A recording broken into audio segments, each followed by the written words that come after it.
ከአንድ ዓመት ገደማ በፊት የህወሓት ታጣቂዎች በሱዳን የእርስ በርስ ጦርነት ከብሔራዊ ጦሩ ጋር ወግነው የፈጥኖ ደራሽ ድጋፍ ሰጪ ኃይሉን እየተዋጉ ነው የሚለው ዜና ከፍተኛ በኋላ የቀሰቀሰ ነበር። ከጊዜያት በኋላ ደግሞ የህወሓት ብቻ ሳይሆን የኤርትራ ሰዎችም ከሱዳን ብሔራዊ ጦር ጎን እንደተሰለፉ የሚያመላክቱ መረጃዎች ተሰራጭተዋል። ከሰሞኑ ደግሞ በዓለም አቀፍ መገናኛ ብዙሃን በተሰራጨ ዘገባ በሱዳን ጦርነት ቅጥረኛ አልሞ ተኳሾች አብዛኞቹ ኢትዮጵያውያን መሆናቸው ታውቋል። ይህ በእንዲህ እንዳለ በሁለቱ ኃይሎች እንደሚደገፍ የሚነገርለት ብሔራዊ ጦሩ ካርቱምን ሙሉ በሙሉ መቆጣጠሩ ተሰምቷል። እነዚህን ጉዳዮች እያነሳን ለቀጣዮቹ ደቂቃዎች እንቆያለን። አብረን እንዝለቅ።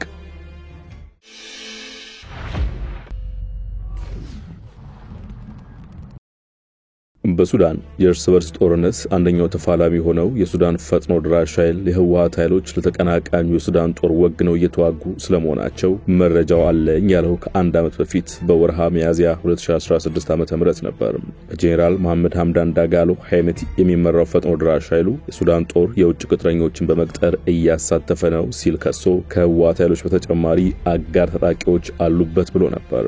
በወቅቱ ለዚህ ምላሽ ሰጠውና አሁን ህልውና ያከተመው ትግራይ ክልል ጊዜያዊ አስተዳደር መሰረተ ቢስ ውንጀላ ሲል ውድቅ አድርጎታል። ጊዜያዊ አስተዳደሩ ህወሓት የፖለቲካ ፓርቲ በመሆኑ ታጣቂ ክንፍ የተደራጀ ሚሊሻ የለውም ብለዋል። ኃይሉ ከህወሓት ኃይሎች በተጨማሪ በስም ያልጠቀሳቸው ከአሸባሪ ኔትወርክ ጋር ግንኙነት ያላቸው የጂሃዲስት ኃይሎችና ቅጥረኛ ቡድኖች እንዲሁም በስም ያልጠቀሳቸው ሀገራት ቅጥረኛ ተዋጊዎች ለጦር ወግነው በተለያዩ መንገዶች እየደገፉ ነው ብለዋል። ጊዜያዊ አስተዳደሩ ይህንን ውድቅ አድርጎ የትግራይና የሱዳን ህዝብ ትስስር ታሪካዊ ነው ያለው የትግራይ ጊዜያዊ አስተዳደር መግለጫም በተለይም የትግራይ ጦርነት መቀስቀስን ተከትሎ ከምዕራብ ትግራይ እንዲፈናቀሉ የተደረጉ የትግራይ ተወላጆች ሱዳን መጠለያ እንደሆነቻቸው አስታውሷል። የሱዳን ህዝብና መንግስት አሳሳቢ የሆኑ ውስጣዊ ተግዳሮቶች ላይ ቢሆንም በ10 ሺዎች ለሚቆጠሩ የትግራይ ተፈናቃዮች እርዳታና ጥበቃ በማድረግ የተቻላቸውን ሁሉ አድርገዋል ብለዋል። በእነዚህ ምክንያቶች የትግራይ ተወላጆች እንደ ሁለተኛ ቤታቸው የሚቆጥሯትን ሱዳን በበለጠ የመጉዳትና በእርስ በርስ ጦርነት የምትገባበት ምክንያት የለም ሲል አስታውቋል።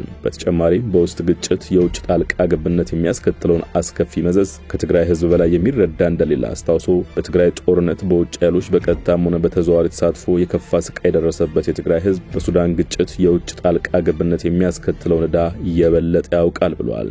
በእርግጥ ኢትዮጵያውያኑ ከብሔራዊ ጦሩ ጋር ብቻ ሳይሆን ከየሜቲም ጋር ተሰልፈው እንደሚዋጉ ሰሞነኛ ዘገባዎች ያሳያሉ። ለአብነትም ለሱዳን ፈጥኖ ደራሽ ኃይል ከሚዋጉ ምርጥ ቅጥረኛ አልሞ ተኳሾች መካከል ኢትዮጵያውያን ዋነኞቹ እንደሆኑ ከሱዳን ጦር ሰራዊት አዛዦች መስማቱን ጠቅሶ ኒውዮርክ ታይምስ የዘገበው ባለፈው ሳምንት ነበር።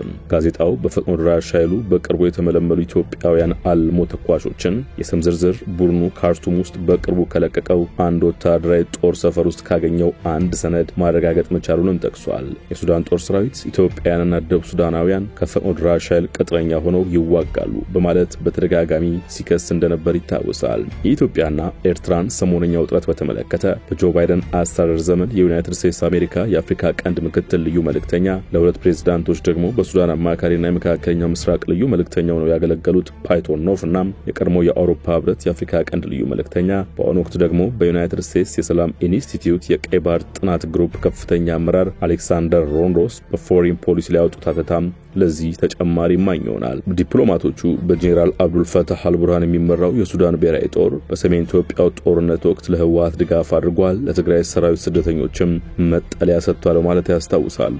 አንደኛው የትግራይ ሰራዊት ፍንካችም ማለትም በደብረጽዮን ገብረ ሚካኤል የሚመራው ክፍል ከኤርትራ ጋር በመሆን የሱዳን ብሔራዊ ጦር ከፈጥኖ ደራሽ ድጋፍ ሰጪ ኃይሉ ጋር ለሚያደርገው ውጊያ ድጋፍ ሰጥቷል ማለታቸውን ሸገር ታይምስ ከዚህ ቀደም መዘገቡ አይዘነጋም። እንግዲህ የኢትዮጵያና ኤርትራ ኃይሎች ድጋፋቸውን ችረዋል በሚባልበት ጦርነት ነው ብሔራዊ ጦሩ መዲናዋን ካርቱም መቆጣጠሩ የተሰማው። የሱዳን ጦር ኃይሎች አዛዥ አብዱል ፈታህ አልቡርሃን ጦራቸው በካርቱም የሚገኘውን ዓለም አቀፍ አውሮፕላን ማረፊያ ከፈጥኖ ደራሽ ድጋፍ ሰጪ ኃይሉ ካስለቀቁ ከጥቂት ሰዓታት በኋላ ካርቱም ነፃ ናት ሲሉ አውጀዋል።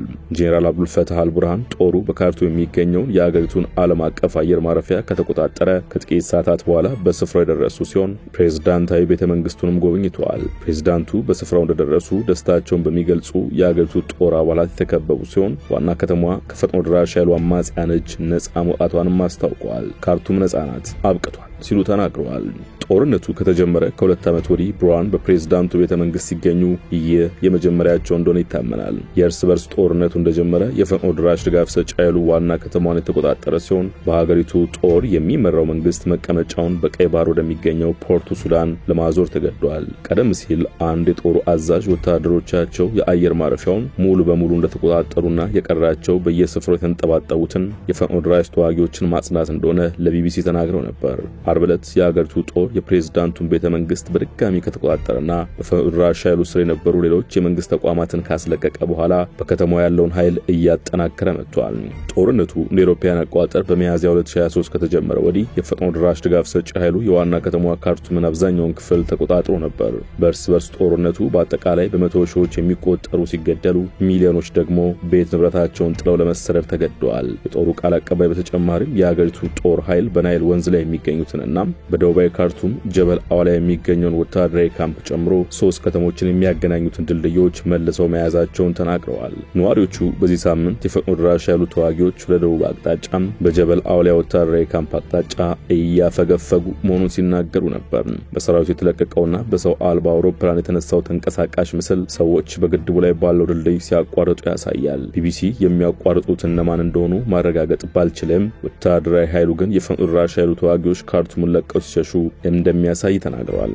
በማህበራዊ ሚዲያ ላይ የተለቀቁት ቪዲዮዎች ማዕከላዊ ካርቱም የሚኖሩ አንዳንድ ሰዎች የፈጥኖ ድራሽ ኃይል አገዛዝ አብቅቶ የሀገሪቱ ጦር ሰራዊት ወደ ከተማዋ መግባቱ የፈጠረባቸውን ደስታ ሲገልጹ ያሳያሉ። ከተማዋን ለቀው መውጣት ያልፈለጉ ወይም ያልቻሉ ነዋሪዎች በፈጥኖ ድራሽ አማጽያን ኃይሎች የጅምላ ዝርፊያ እንደተፈጸመባቸው ሪፖርት ተደርጓል። ካርቱም ገበያዎች መዘረፋቸውና በሁለቱ ተዋጊዎች እርዳታ እንዳይገባ በመከልከሉ የተነሳም የተባበሩት መንግስታት ረሃብ እየተቃረበ ነው ካለባቸው የሀገሪቱ አካባቢዎች አንዷ ናት። የመብት ተሟጋቾች በከተማዋ የተፈጸሙ ጾታዊና ሌሎች ጥቃቶችን ሰንደዋል። የፈጥኖ ድራሽ ኃይሉና ጦር ሰራዊቱ ያለ ልዩነት የሲቪል መኖሪያዎች ላይ ድብደባ ፈጽመዋል በሚል ተከሰዋል። በዚህ ሳምንት መጀመሪያ ላይ የሀገሪቱ አየር ኃይል በገበያ ላይ በፈጸመው ድብደባ በርካቶች ሞታቸውን የዓይን እማኞች ተናግረዋል። ቱራ ገበያ ላይ የተፈጸመው የቦምብ ጥቃት አሰቃቂ ጭፍጨፋ ነው ሲል በሱዳን ጦርነት በሁለቱ ተፋላሚዎች የደረሰ ያለውን ጥሰት የሰነደ ያለው የአስቸኳይ ጊዜ የጠበቆች ቡድን ገልጿል። በዚህ ጥቃት ከሞቱት በተጨማሪ በመቶዎች የሚቆጠሩ መቁሰላቸውን ቡድኑ አክሏል።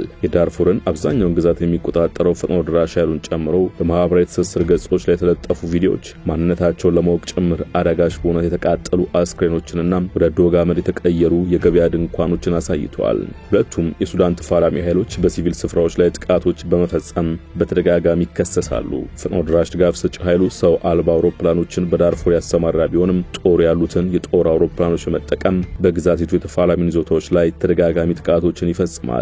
የዳርፉር የመብት ተሟጋቾች ቡድን ዳርፉር ኢኒሺዬቲቭ ፎር ጀስቲስ ኤንድ ፒስ በበኩሉ ሰኞ ዕለት ጥቃቱ መፈጸሙን ገልጾ ጦርነቱ ከተጀመረበት ጊዜ አንስቶ እጅግ የከፋ የቦምብ ጥቃት ሲል በይኖታል።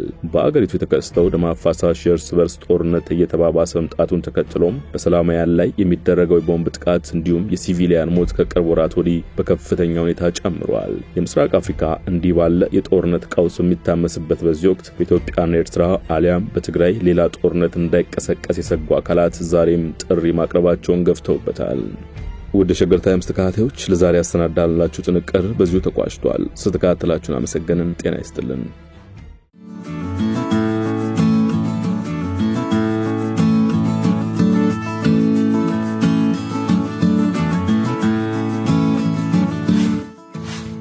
ሸገር ታይምስ ሚዲያን ሰብስክራይብ በማድረግና ደወሉን በመጫን ይከተሉን።